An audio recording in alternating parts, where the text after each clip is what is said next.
Lepo pozdravljeni v današnjem Nepremičninkotu. Danes sem z vami Karmen. Nažalost so bili pretekli dnevi eni najbolj črnih dni v zgodovini naše države.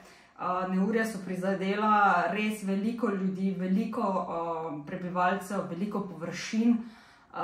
Veliko vas je izgubilo vaše domove, kljub temu je najbolj pomembno, da poskrbite za lastno varnost in varnost vaših najbližjih.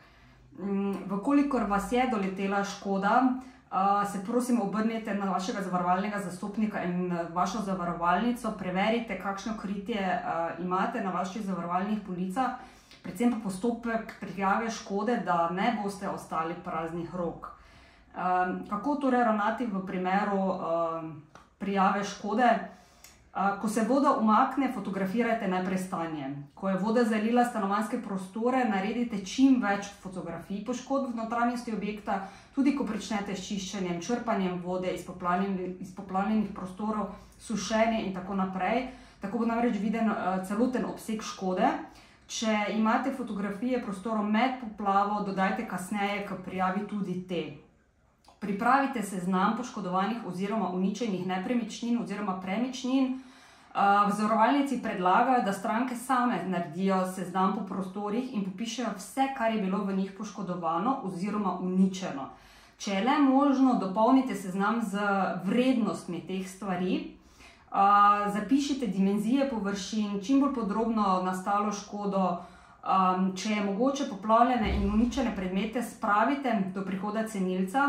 In zapomnite si, bolj kot je natančen popis škode, lažje in hitreje se potem škoda reši in pa tudi zaključi.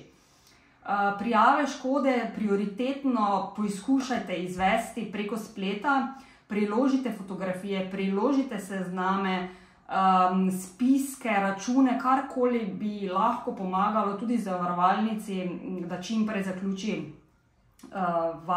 vaš primer.